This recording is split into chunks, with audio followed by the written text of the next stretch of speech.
Want to know how I got my latest product launch to the #1 new release in 3 days? Yeah, 3 days. Well, in this video, I'm going to break down all of the tactics of the launch, what went down, how we did it, but more importantly, what I think is one of the most foundational, critical things from a product development standpoint that you need to do to have successful launches and successful products on Amazon. Let's go. All right, guys, well, welcome back to Heist, the Amazon-centric YouTube channel that deep dives into what it takes to be successful selling and developing brands on the Amazon marketplace. And if you thought, hey, Adam, are you still selling on Amazon? You sold your business. You've been talking all about this stuff. Are you even doing Amazon? The answer is yes. We're always launching products. We're always testing new things. We're always sharpening our skills and tools to uncover the most value to create in our business and then ultimately to share that for folks that subscribe to this channel. So if you're new here, hit subscribe. We drop value like this all the time, and today will be no different. So in my latest launch, which is a series of launches I've covered on this channel, I'll leave a link up above to all of the different launch videos we've done for the specific brand, so you can kind of see the story as it's taken place here over the last year and a half or so. So this one is another product launch for that particular business. And I think the one thing that Amazon sellers need to ask themselves always is, how can I be different? How can my offers and product be different? And how can my brand be different to stand out in the sea of sameness and the sea of other qualified offers that exist when people type things into the Amazon platform? And we're going to get into some secret strategies that I don't really hear a lot of people talking about for how you can really angle out your offer to be really different and to stand out, to launch successfully, and ultimately to have that durable long-term success with a particular product that's very difficult for others to replicate. Before we get into that though, let's just kind of talk a little bit about this launch, some of the tactics that were used, some of the outcomes for how we got that new release badge in a matter of 3 days. Frankly, I've talked about this in my other launch videos. It's pretty commonplace now for us to get that new release badge and to find a lot of success quickly. But I've never seen a new release badge hit that quickly. So this is kind of a really cool case study in terms of how you can really quickly stand out, even in crowded, established marketplaces with large amounts of reviews. So the playbook is very similar to what we've broken down on this channel before, but I wanted to at least break down some of the costs, some of the strategies and tactics that were used. The first things first is you've got to set up the listing right. I've said this before in previous videos, but when we created this ASIN and this listing, both the launch date and the offer date were set well into the future. So even though we were launching this product in June of this year, 2021, when we set up this listing in the spring of 2021, we created that listing well into the future. I think it was like December 2021 or something, well before we were actually going to launch it. And then right before launch, literally, right when we were sending inventory in and it got accepted, we flipped that back to the actual date that it was launching the next day. We changed those dates around. Whether or not this works, it's hard to say, but I think that there's definitely some anecdotal evidence that this preserves the honeymoon period, which is really critical for launch. So you really want to kind of preserve that honeymoon period when you set up your listing and to get everything dialed, everything situated before you go live. And then when you go live, that next 30 days is pushing the chips in. It's really kind of throwing everything that you've got at that particular launch so that you're as successful as possible, because it really sets the stage for how the future of that product listing, ranking, and keyword indexing is going to play out. So setting up the listing, we did that, which we always do. The second thing is just really thinking about the offer, in particular, thinking about the visual differentiation of the actual listing. So when someone's scrolling down through the feed, whether they see it in an ad, whether they see it in an Amazon pay-per-click, or they see it organically, what is going to draw them in? So we spent a lot of time on the listing image and kind of getting that dialed. Obviously the keyword analysis, making sure that everything looked really tidy there, the branding, the vibe, and then having a really enticing price. So we launched this product at $24.99. The end price will be more in the $35 range. So a decent kind of 40-ish% discount that we used. But we want that hook, that offer to draw people in, especially because we don't have reviews. We've got to make that compelling. So structure the offer was the second thing that we did. Now, the third thing that we did, which is super, super critical to make a launch successful and certainly to drive that new release badge, is something that I like to call an orchestra of traffic. Really what you want to do is to get as many possible clicks and eyeballs on your listing from as many diverse traffic sources, including external traffic and external ads, as you possibly can. What this does is a couple things. First of all, it helps you index your listing for not only the sources of keywords and sources of traffic that those eyeballs come from and that those clicks come from, but it also gives you juice and credit for every single keyword and broad phrase exact match terms that your listing has. It gives those keywords juice and additional lift from the honeymoon period and the indexing period that takes place when you first go live with a product launch. When you get more eyeballs on your listing, you get more clicks, you get more add to carts, you get more sales, you get more activity. Amazon is going to reward you, particularly when you first launch a product, with a significant bump in organic ranking, which is what this game's all about and what launches are all about. So the strategy was pretty simple that we used on this one. It wasn't sophisticated. It didn't involve existing audiences or any of the stuff. This could be done by anybody from scratch, starting from new. The first, which is really the cornerstone and foundation now of all of our 2-week launch periods, is Google Ads. I'll leave a link down below to a video deep dive that I've done on how you can set these up in about 20 or 30 minutes. It's definitely not rocket science, so don't let it scare you.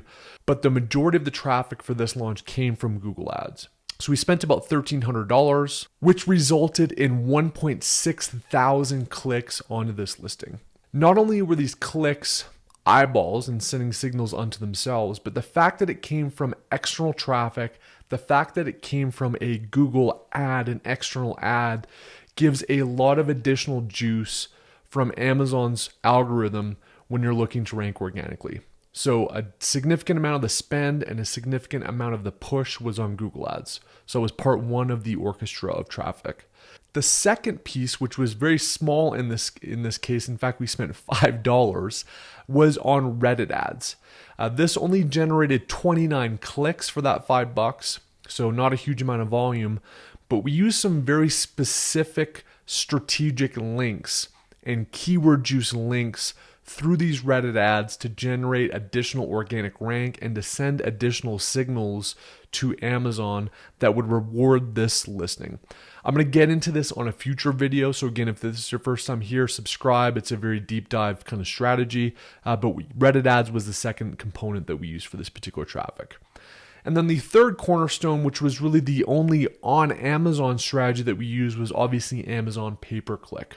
For this strategy, we spent $660 for around 500 clicks. And the ACoS on this one was a lot heavier, which is totally fine when you're launching a product. You need to be ready to invest some marketing dollars and to see unprofitable traffic come through. But for this is really critical, again, for indexing, for sending those signals to Amazon for the keywords that you want. And how we did this, to be very specific, is we took very hyper relevant terms that we wanted to rank for that also described our product, and we put those into individual campaigns. So we didn't bundle a bunch of campaigns together. We did individual keywords, individual ad groups. So in this case, we launched with 30 ad groups targeting various keywords and targeting various competitive ASINs that were very hyper relevant, hyper targeted, and uncovered through our keyword deep dive research process.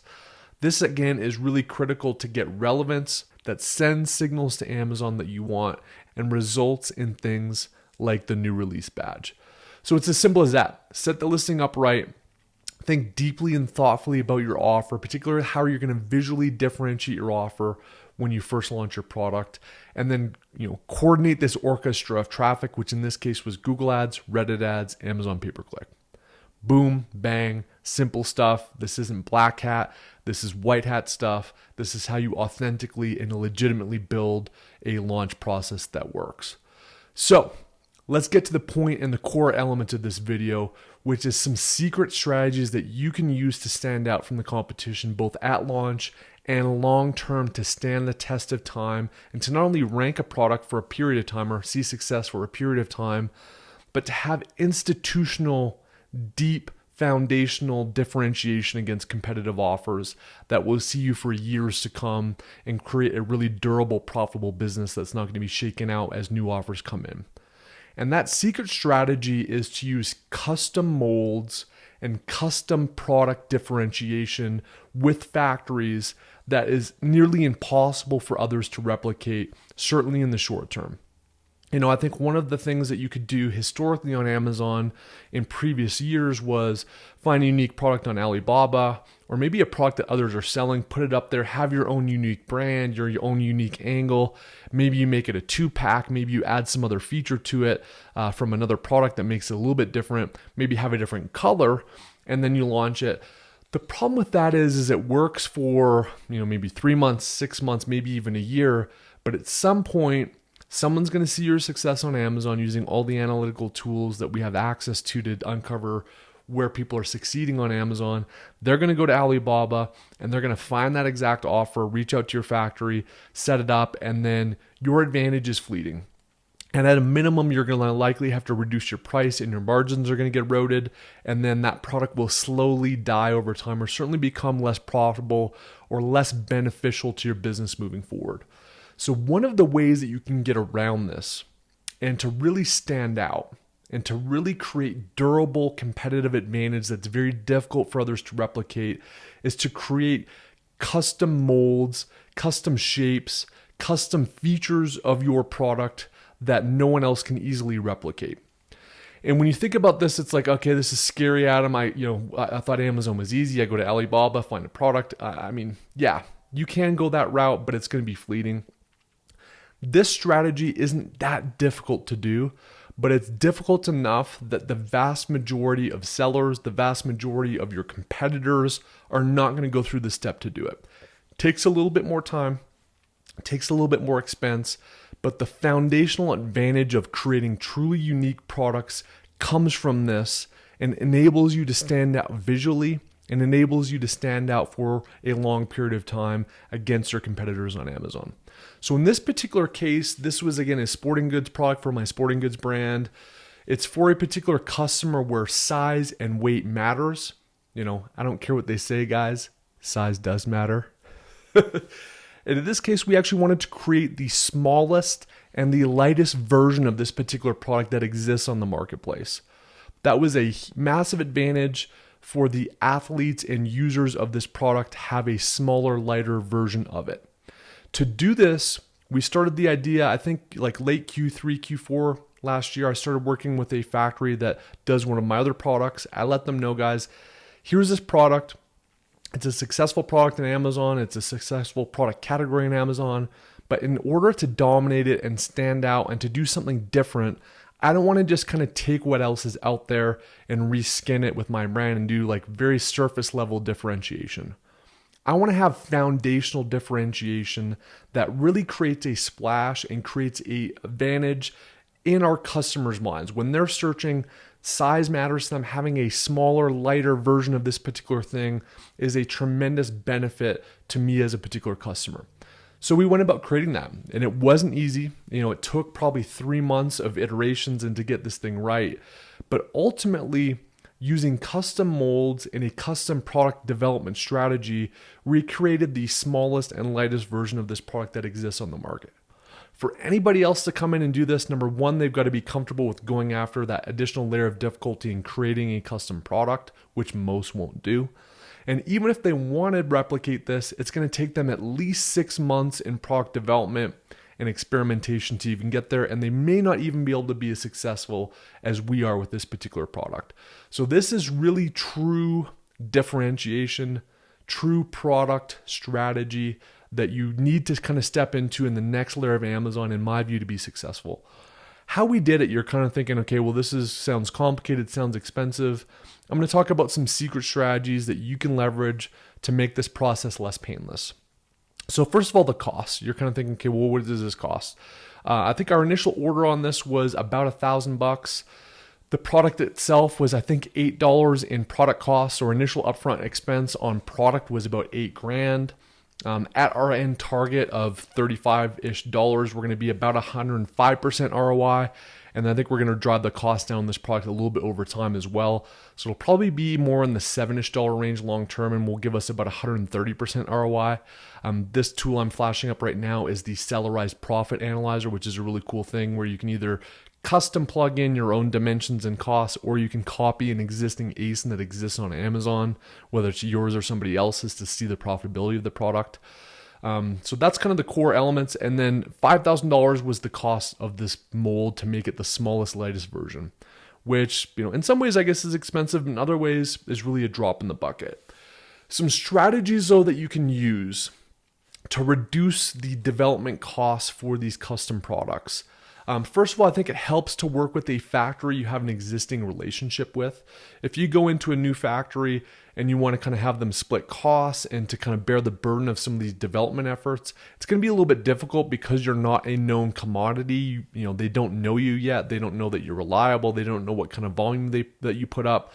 So it's going to be hard for them to put out some upfront investment for a brand new factory, although it can be done. So generally speaking, I like to do these custom development projects with factories that I have an existing relationship with, or it's certainly easier to negotiate with. In this particular case, that $5,000 tooling costs, I basically split 50-50 with the factory. So we put in $2,500, they funded $2,500, in addition to all of the engineers, custom prototyping and stuff that they put into the investment on their side. And here's the nugget. Oftentimes factories are happy to bear the whole burden of the product mold cost if you can commit to certain volume. So basically what we did was we split the cost 50-50 on the mold. And then as soon as we hit 10,000 units of order volume with this particular factory, they actually refund that $2,500 back. So these are some custom things to reduce some of that upfront mold costs that you can integrate and negotiate with your factory. And that's exactly what we did in this case. So our upfront cost was $2,500. We get that back when it hits 10,000. Another strategy that I've used to have zero upfront mold costs is to basically embed a particular cost into the unit cost of the product for a period of time. So you may say, hey, here's what I want to do. Let's add $1 to the product costs for the next 5,000 units that we order. So we'll basically cover the cost of the mold as we order product over the next 5,000 units. And then after 5,000 units, we'll drop that product back $1 in unit cost. And that will be the cost beyond 5,000 units. So this is another negotiation strategy that requires zero upfront costs, and you basically embed a slightly burdened or increased unit cost on your product for a period of time. And once you hit a volume commitment, then it rolls back.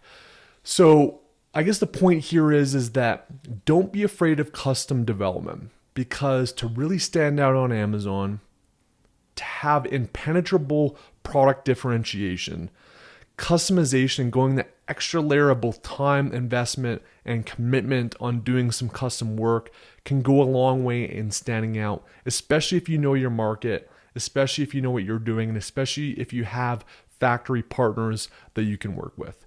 You can also reduce the financial burden and development cost burden of that effort by having negotiations with your factories to either share mold costs or to take mold costs out of the equation and put a particular unit price increase for a period of time. So that's what we did in this case. I think it not only helped us attain that #1 new release badge in a couple of days with the product launch, but more importantly than just the product launch, if we want to talk about what's going to actually pay back and have a benefit and have a long-standing advantage, I think that is where the strategy comes in, so that not only this month when we're launching the product, but in the next quarter, the next year, maybe the next couple years, it gives us a standout advantage when people are typing in the keywords that we know and understand that are relevant to our product, so that our offer is better than others that are out there. And it's very difficult for any Joe Schmo, even other professional sellers on Amazon, to come in and attack that product advantage, because it takes work, takes customization, and it takes skills and professionalism that most sellers frankly do not have. That's the playbook, guys. Hope it was of value to you. I will cover more of this product development strategy stuff in future videos. So if this is your first time here, hit the subscribe button. We cover launches, we cover products, we cover everything that it takes to be successful on Amazon and share what works for us and what doesn't. And hopefully you can get something out of it too. Until next time, thanks for stopping by as usual. Hope you guys had fun. I did. And we will see you on the next one. Cheers.